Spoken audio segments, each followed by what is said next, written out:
Сэрж гэсэн чинь бас амждаггүй. За хоёр дүүгийн маань өрн нарийн бас их сайхан болж байна.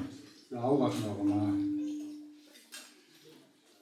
За сарын сайныг саатан хүлээж, өдрийн сайныг өнжин хүлээж, өнөөдрийн энэ өдрийг үзий өчрөд бүрдсэн бэлэг цайн өдөр хэмээж аав ээж ах дүү авга нарц анх найз нөхдөд өрн завж гурван цуглуулаад хоёр дүүнэр маань эдгээр гэрэлт баяр маань эртний сайхан өрөөлөөр энэ Монгол орондоо эцэг өвгдийн ариун гаргалан тэг бадраач сайн хүний үс сайхан үйлсийг эзэн арх холон хүүтэй урд холон морьтой үүс хэмбэрэн дэлгэрч өнөн мөнхөд хамтдаа жаргал цэнгэж явах юм үзээтэй өрөөлийг өөдөөд нь өргөн дэвшүүлье.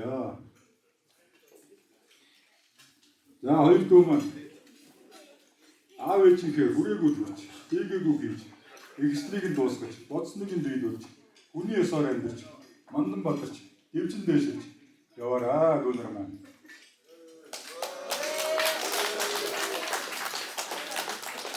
Хүний сайхан тайлбарлаж хүлгийн сайхныг унаж үн заяаг олж мэндэлж эдхэн амьдралд аз жаргалаар дүүрэн амьдрахын үлцээ төвсрүүлийг өргөн барьж өргөө цагаан гэрийнх нь хойморт намар тавны гал насаж аз жаргалын инээд ханарын цаг гэж тооноор нь ариун сайн хайрын инээр гарч өрхийн үлцээ өрөөлийг хоёр хөстө өргөн барья.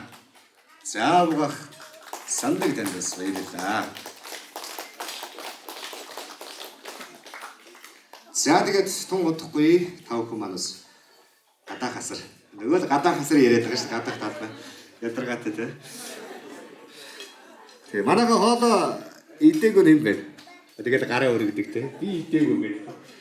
Тэгээд бас залуучууд маань энэ дэр дандаа ихийн сан залуучууд маань зөвлөсөн гэсэн байна. Тэгээд бас шараа маань угаасаа одоо гадаах талбай хажууд бас тавны уух зовлох нь биенээс үгийн дэх учраас гадаасан агаад баярын зингүүнийг өргөжлүүлье. Ингээд хэсэг хугацааны дараа уулзцгаая.